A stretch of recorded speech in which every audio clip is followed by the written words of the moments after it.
Hola, ¿cómo está? Bienvenida, bienvenido. Ya estamos en el 8º programa Descubriendo el Mundo Infantil a través de las pantallas de Lagos TV y por supuesto nos escucha 107.5 en su radio Universidad de los Lagos. Carolina, ¿cómo estás? Bien, Marcelo, ¿y tú? Muy contento, avanzando en estos programas con temas muy interesantes, esperamos para las familias. ¿Cuál de todos los temas más relevantes que se conversan con especialistas? Hoy día tenemos un tema que si bien sí le interesa a la familia, pero tiene que ver un poco con la formación de nuestras educadoras de párvulo en la carrera programa de prosecución de estudios, y para eso tengo una invitada especial. Ella es Tamara Cárdenas. Ella es coordinadora técnico-pedagógica de los jardines infantiles Junji BTF en la Ciudad de la Unión y además docente y académica de la universidad. ¿Cómo estás, Tamara? Muy bien, gracias, Carolina. Bienvenida. Bienvenida. Mira, nosotros hoy día, desde tu puesto en la coordinación, tienes mucho trabajo en relación a definir los perfiles de las educadoras que trabajan con nuestros niños y niñas. ¿Qué es lo que están mirando desde las jefaturas? Porque, bueno, todas estas decisiones también tienen que ver con los procesos educativos de calidad para los niños y niñas, que le interesan a las familias, por supuesto.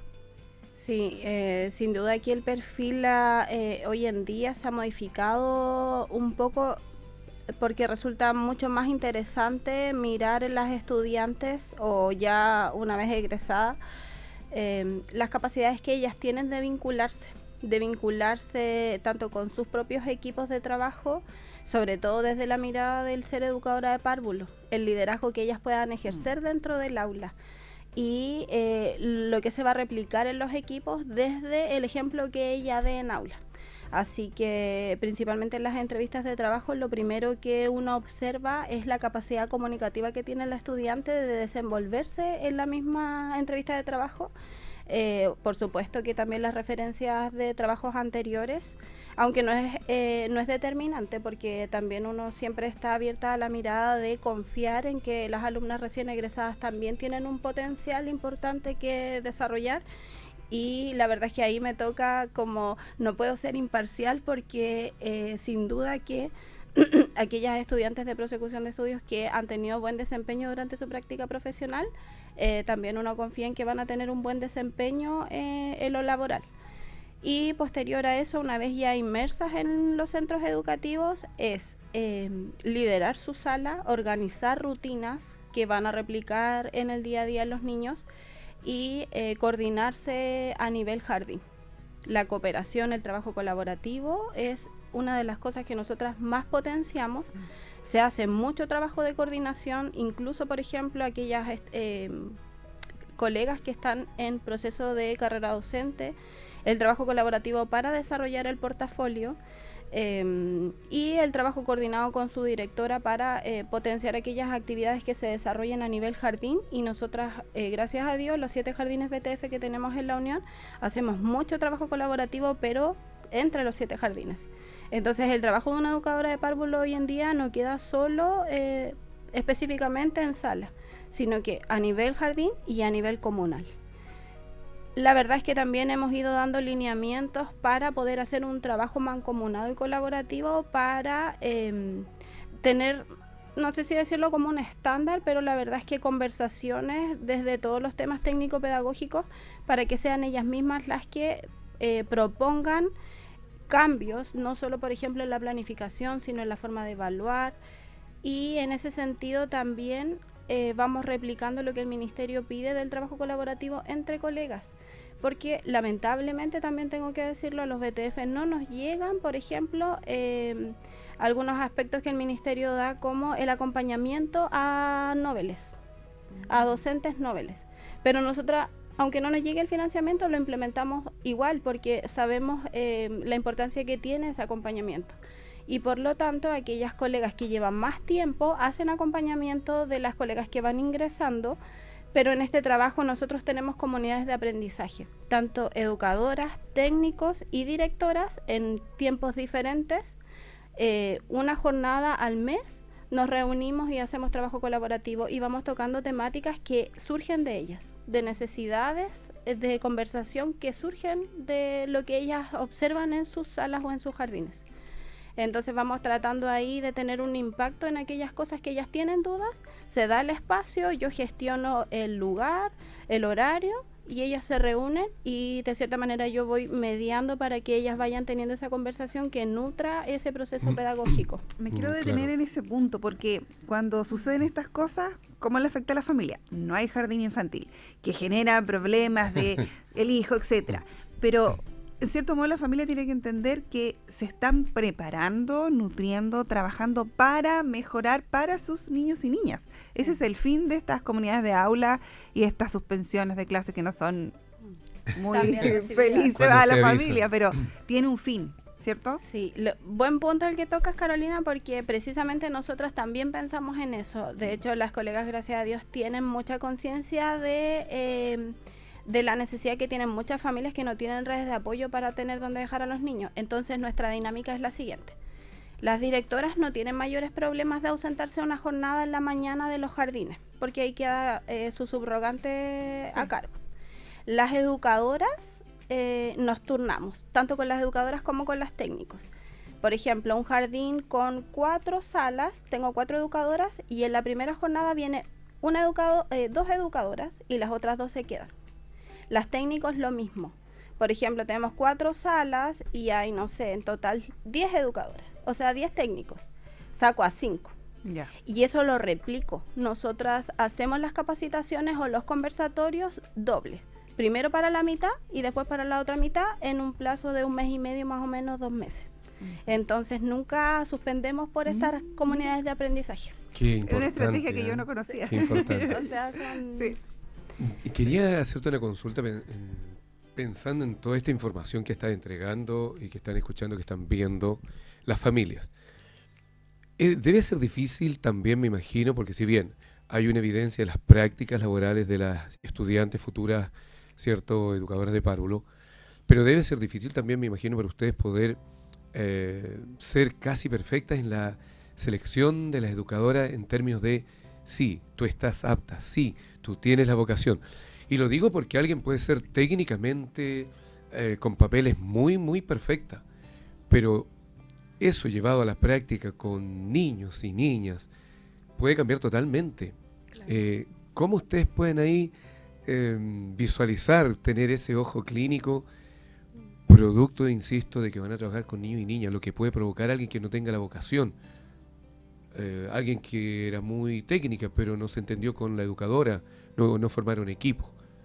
¿Es difícil ese proceso para ustedes? ¿O ya están ahí muy, muy capacitadas para poder ir viendo? No, la verdad es que siempre se van presentando algunos temas que son complejos de tratar. Por un lado, desde la formación que nosotras damos en la carrera, yo también siempre les digo a las estudiantes que hay conversaciones que son muy complejas de tener, pero que también hay que tener siempre el desafío de conversar las situaciones con las personas adecuadas en el momento adecuado, y que si bien va a ser una conversación que no va a ser agradable, a lo mejor va a tener una solución después de eso.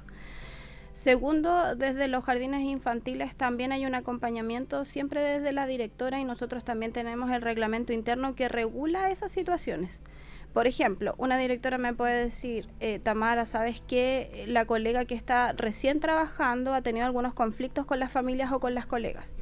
Entonces, ¿qué se sugiere? Siempre activar el protocolo, que es tener una reunión en donde va a estar directora encargada de convivencia y la persona involucrada, y se va a tocar el tema de lo que hay que potenciar en ella, que es mejorar a lo mejor la comunicación efectiva. Se toma acta, se llegan a acuerdos, hay plazos.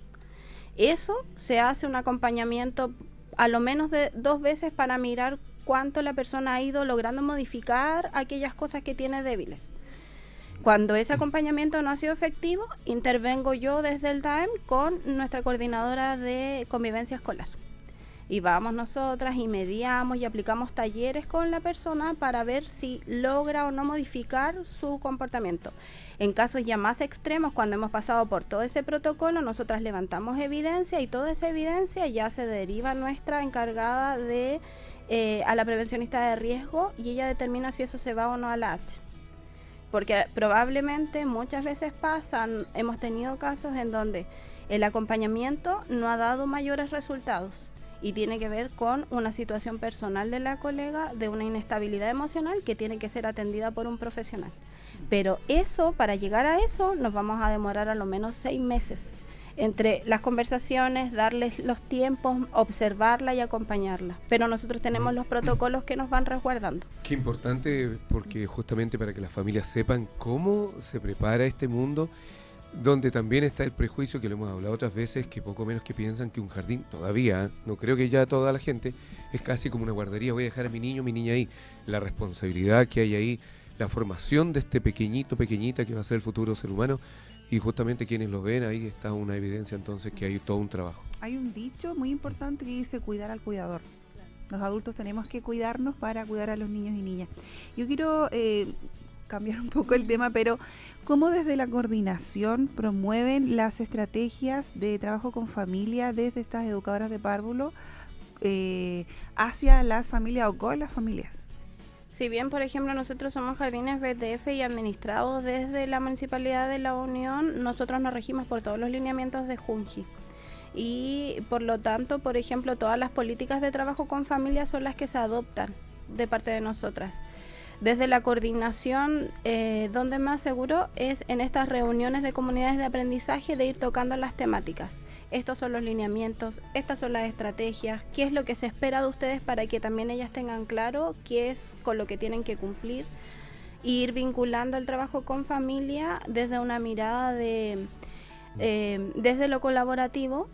Voy a dividir un poco el tema, porque tiene que ver un poco con el perfil de la profesional, de mirar que este trabajo colaborativo no es voluntario.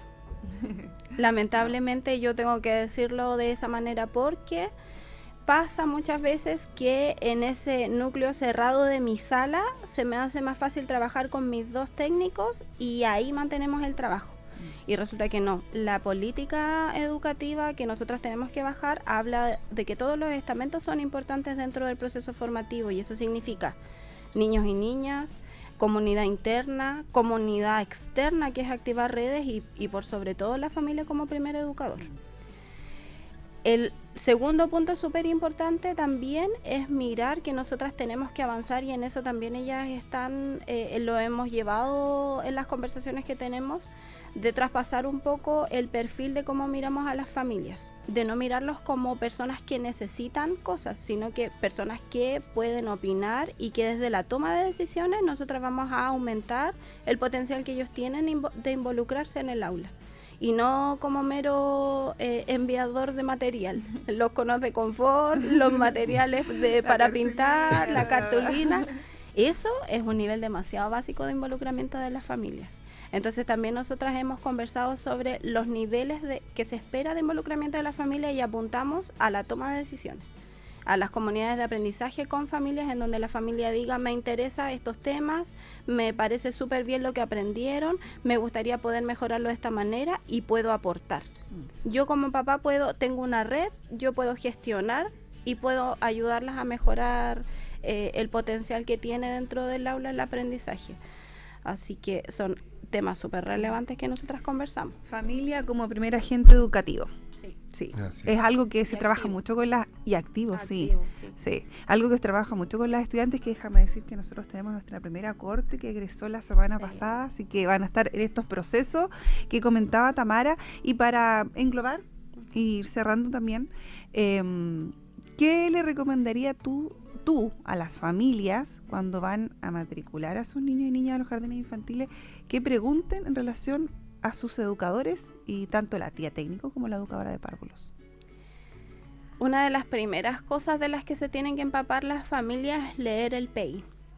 En el PI van a encontrar el sello educativo de la institución, que pudiera ser medioambiental, pudiera ser artístico, y definir como familia si eso apunta a lo que nosotros queremos desarrollar en nuestro hijo o hija. Segundo, a lo mejor en consultar cómo se organiza la dotación docente dentro del aula. Y si, por ejemplo, mi hijo es un bebé que va a estar en sala cuna, saber cuál es la vinculación que van a tener con el equipo, si pasa el equipo completo hasta que él egrese del jardín o no, o pasa una tía o 2 tías. Porque la vinculación que hacen los niños con los equipos es súper relevante para mantener la permanencia de los niños en el aula. Sí. Entonces, saber eso y tener la seguridad de que con esta tía yo voy a poder vincularme como familia, voy a poder tener acceso, igual cuáles son como los protocolos de comunicación que existen para mantenerme informado de este proceso de como de acompañamiento que se le va a dar a mi hijo en el periodo de adaptación.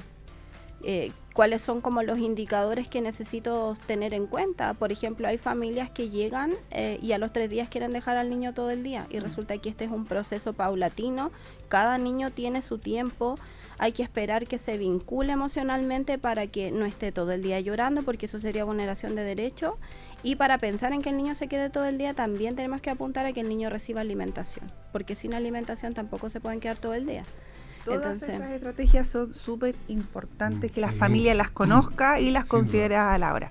Se nos acabó el tiempo. Así es, un tema tremendamente importante en Descubriendo el Mundo Infantil, que se lo quisimos entregar a través de las pantallas y de el 107.5 Carolina. Es importante que las familias conozcan todo lo que Tamara nos contó hoy día.